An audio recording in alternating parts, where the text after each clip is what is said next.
As we age, many aspects of our lives change: our relationships, our health, and the way we see ourselves. Yet, one area often overlooked or left unspoken is our evolving sense of intimacy and desire. Aging brings with it complex feelings about sexuality and self-care, and for many, these topics can feel uncomfortable or even shameful. The desire for intimacy is often dismissed as something meant only for youth. But what if we could shift that perspective? What if intimacy and self-love were seen as essential to our well-being, regardless of age? In this video, we explore the stories of Donna Esperanza and Don Ancelo, revealing how embracing our desires can enhance our emotional and physical health at any stage of life. Marcos's struggle, the question that was too hard to ask. Marcos, a man in his later years, carried a heavy burden. Like many of us, he grappled with the changes that come with aging, the physical limitations, the increasing sense of loneliness, and the unsettling reality of an uncertain future. Yet there was a question that had been weighing on his heart for some time, a question about desire, intimacy, and the role of self-care in his life. But it was a question that felt too personal, too private, to ask out loud. Despite this hesitation, the burden of curiosity and uncertainty continued to grow. So one afternoon, Marcos found himself walking toward Donna Esperanza, a woman he had known for years, who radiated warmth, wisdom, and the kind of grace that made others feel safe. Donna Esperanza was the kind of person who made others feel heard and understood. With a soft smile and eyes that seemed to hold a lifetime of stories, she had always been a source of comfort for Marcos. As he approached her, his heart raced, and a deep sense of shyness overcame him. Finally, after much internal struggle, he gathered the courage to speak. "Donna Esperanza," Marcos began, his voice barely above a whisper. "Can I ask you something personal? I've been wondering about, masturbation in old age." There was a brief pause, and for a moment Marcos feared he had crossed a line, but to his surprise, Donna Esperanza smiled gently, her eyes sparkling with understanding. She gave him a reassuring nod and, in her usual soothing voice, invited him to sit down and share his thoughts. Donna Esperanza's journey, embracing desire in later years.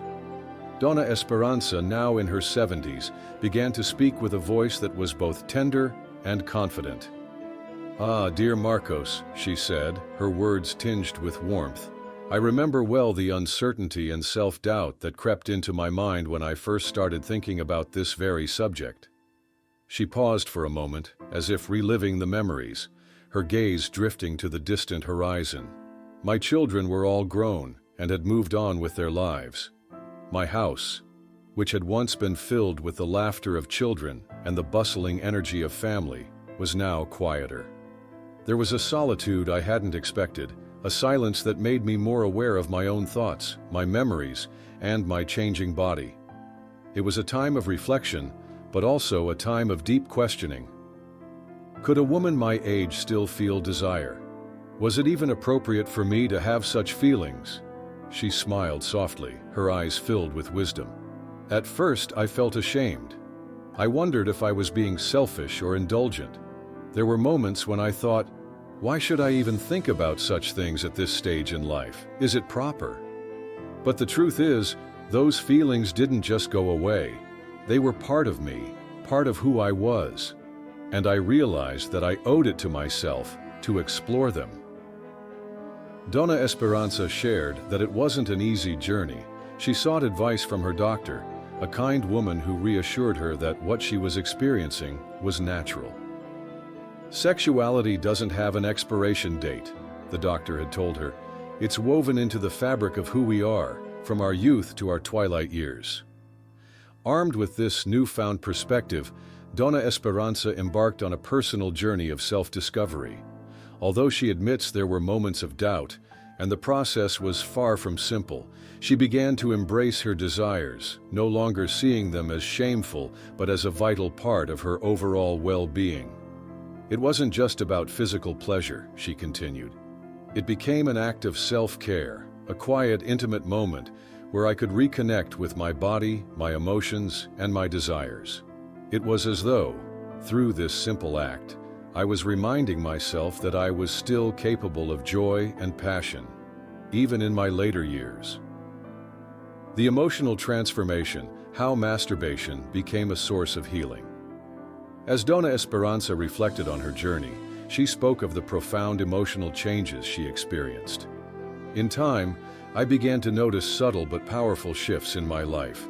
My anxiety, which had been a constant companion, began to melt away. Restless nights turned into peaceful slumbers, and I found that I was more at peace with myself. She paused, her eyes growing misty as she continued. Perhaps most profoundly, I started to view my body in a new light.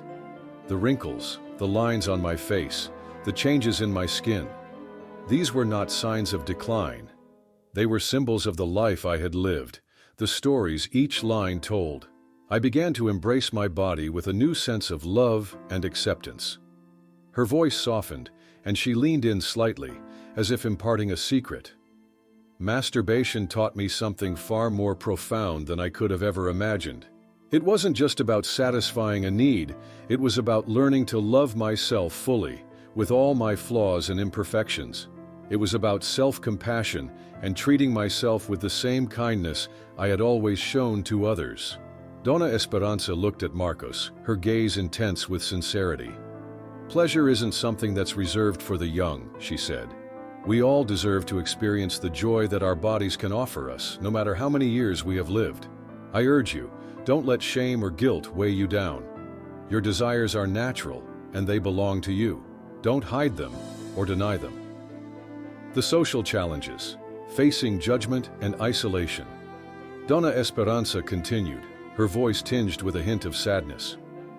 "Of course, not everyone understood my perspective. There were whispers, sideways glances, and people who were quick to criticize. They couldn't comprehend what I was going through, nor could they understand why I was embracing something that, in their eyes, seemed improper. But despite the judgment and the isolation I sometimes felt, I stood firm. I knew in my heart that sexuality is not just for the young. It is an essential part of who we are, no matter our age or circumstance. It's woven into our very existence." Her eyes met Marcos with intensity. "What truly matters," she said, "is how we feel about ourselves, our bodies, our desires. They belong to us alone. So I urge you, Marcos, to embrace your own desires with kindness and without shame." Marcos, who had been listening intently, felt a sense of relief wash over him. The weight of his own questions had lifted, replaced by a new understanding. He realized that life and sexuality were not defined by society's expectations. His journey, like Dona Esperanza's, was deeply personal.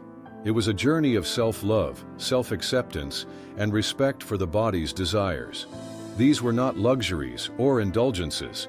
They were essential for thriving at every stage of life. Don Ancelo, a story of humor, vulnerability, and connection. Meanwhile, in the same quiet village, not far from where Marcos lived, Don Ancelo, a 75-year-old man known for his infectious sense of humor and his talent for storytelling, was having a similar conversation. Don Ancelo had a knack for turning even the most serious topics into something lighthearted, always leaving his listeners with something to think about long after the laughter had faded. One sunny afternoon, as Don Ancelo sat sipping his coffee in the village plaza, he was joined by Sofia, an old childhood friend. Sofia, whose youthful glow still lingered despite the years that had passed, seemed unusually quiet. There was a vulnerability in her eyes that Don Ancelo immediately noticed. After a few moments of small talk, Sofia let out a sigh, her face flushing with embarrassment.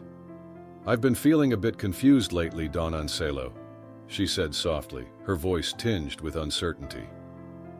"I didn't think I would be thinking about my sexuality at my age, but here I am, feeling unsure and a bit ashamed. Is this normal?" She paused, her cheeks turning a deeper shade of pink. "Can I ask you something? What do you think about masturbation at our age?" Don Ancelo, ever the storyteller, smiled warmly at his friend. "Ah, Sofia," he said, his tone light but compassionate. I think it's completely natural. You see, desire doesn't have an expiration date. It's a part of who we are, at any age. The important thing is to accept it, embrace it, and never let shame dictate how we experience our bodies. The two friends spent the afternoon talking, laughing, and sharing their own experiences. Through their conversation, they both discovered that intimacy and self-love were not reserved for the young, but were essential parts of a healthy and fulfilling life at any age. Embracing desire, no matter the age. These stories of Donna Esperanza and Don Ancelo offer profound lessons about aging, desire, and intimacy. They show us that self-compassion and self-acceptance are vital to living a fulfilling, balanced life, and that intimacy and pleasure are not bound by age. Whether you are in the early stages of life or the later years, embracing your desires and your body can lead to greater well-being, peace, and emotional connection. By sharing these lessons, we hope to inspire others to view their bodies and their desires through a lens of acceptance, understanding, and love, no matter how old they are. So as you reflect on your own journey, remember, self-care, intimacy, and pleasure are not luxuries. They are essential for living a happy, healthy life at every stage of our existence. The burden of shame and the weight of society's expectations. Sophia felt a knot loosen in her chest. She looked up at him, the weight of her embarrassment slowly lifting as the deep well of judgment she had been carrying her entire life began to dry up. In Don Ancelo's words, she found not only comfort, but also validation. She was not alone in her feelings. There was no need to feel ashamed, no need to hide the desire that had been locked inside her for so long. In that moment, Sophia realized how deeply ingrained societal expectations had shaped her understanding of intimacy. From a young age, women were taught that there was a certain timeline to desire. Youth was the window for passion, and with age, that window was to be closed, sealed, and forgotten. It was a narrative that had been repeated so often, through both overt messages and subtle societal cues, that Sophia had come to internalize it without even realizing it. She had heard the jokes about the retired generation and seen the way older people were sometimes viewed with a sense of pity, as though their lives had become mere remnants of their former selves. Intimacy, affection, and even physical touch seemed reserved for the young, while the elderly were often portrayed as having lost touch with those feelings, as if their capacity for desire had disappeared. Sophia had never questioned this narrative until recently. The change in her own body, the quiet years after her children had grown and moved on, left her wondering, could she still feel the things she had once felt? Was there space for pleasure, for desire, in the years that followed? A personal story. Rediscovering intimacy. Seeing that Sophia was listening intently, her eyes reflecting a mixture of curiosity and relief, Don Ancelo decided to share something personal. He had never spoken of this openly before, but in the quiet understanding of this moment, he felt it was the right time. He took a deep breath, his voice softening as he recalled a period of his life that had changed him forever. "Let me tell you a story, Sophia," he began, his eyes distant as if looking back in time. "A few years ago, I lost my wife. It was a devastating time, a time that left me questioning everything I thought I knew about myself, about life. My children had moved far away, each of them busy with their own lives. And although they visited when they could, there were many days when I was alone. The house that had once been filled with love and laughter now stood empty and quiet, its walls echoing only the memories of what had been. But then something happened," he said, his eyes brightening. "One night after a particularly long day, I decided to let go of that discomfort. I chose to set aside the shame and allow myself the freedom to explore this part of myself again. At first, it was clumsy. I didn't know how to relax into it. There was a kind of awkwardness, a self-consciousness that seemed to hinder me. But little by little, as I allowed myself to be present, something incredible happened. The liberation of self-acceptance." Don Ancelo's gaze grew more intense as he recalled that night, the night when, after years of suppressing his own needs, He finally gave himself permission to feel. "I felt liberated," he said, his voice thick with emotion. "It wasn't just about the physical pleasure, no. It was deeper than that. It was about reclaiming a part of myself that I thought had been lost. Masturbation became an act of self-care, a way to reconnect with my body in a gentle, loving way. It taught me to love myself once more, to honor the changes in my body instead of resenting them." His eyes softened, as though he could still feel the peace he had discovered in that quiet act of self-love. "Over time, I found that it helped me manage the stress, the anxiety that had been building inside me. I slept better at night, free from the restless thoughts that used to keep me awake. My body, the body I had once seen as something to be ashamed of, I began to see differently. The wrinkles, the stiffness, the slower pace, they weren't signs of weakness. They were signs of a life well lived, a body that had carried me through so much." The wisdom of letting go of guilt. Sophia's eyes filled with emotion as she listened to Don Ancelo's story. The vulnerability he had shared, his willingness to be honest about his own struggles, gave her the courage to release the guilt she had been holding onto for so long. "Thank you, Ancelo," she whispered, her voice thick with emotion. "I never expected to hear something like this at my age, but hearing your story gives me permission to embrace this part of myself without shame. It gives me hope." Don Ancelo smiled warmly, his face softening with empathy. "There's no shame in seeking pleasure, Sophia, no matter how old we are. Our bodies may change, but our need for love, connection, and self-compassion never does. Age is just a number. What matters is how we feel inside. Don't deny yourself the right to explore your intimacy, to find joy in your own body. You deserve it." Sophia smiled, the weight on her shoulders finally lifting. For the first time in years, she felt free to explore her desires without fear, free to love herself with the kindness and understanding that she had always given to others. As they sat together, sharing a quiet moment in the warm sunlight, Sophia realized that this was the true beauty of living. The journey of self-acceptance and self-love never truly ends, and sometimes, in the quiet spaces of life, we discover that the parts of us that were once hidden can be brought into the light, free from guilt, free from shame. A moment of profound understanding. As the sun dipped lower, casting long shadows across the cobblestone streets of the quiet village, Don Ancelo leaned forward slightly, his words imbued with a quiet weight that only comes with years of wisdom and experience. He looked into Sophia's eyes, his gaze soft but firm, as if to ensure she understood the depth of his message. "Sophia," he began, his voice rich with compassion, "I say this with all the care in my heart. Don't ever be ashamed of your desires. Masturbation, even in old age, is not just a way to satisfy a need. It's a healthy, natural way to maintain both physical and emotional well-being. It keeps us in tune with our bodies, helps us listen to what we need, and allows us to find comfort and joy in the simplest pleasures." He paused, making sure his words resonated. "No matter how many years we've lived, we still deserve to enjoy the pleasures that life has to offer. Your age doesn't define your worth, nor does it define your right to feel," he added, his voice steady but filled with the warmth of someone who had lived through the very challenges Sophia was now facing. A shift in perception. Sophia sat quietly, the weight of Don Ancelo's words slowly sinking into her consciousness. She had come to him with hesitation, seeking guidance from the man who had always been a steady presence in her life. She had questioned herself, wondered if it was even appropriate at her age to still have the desires she had once felt in her youth.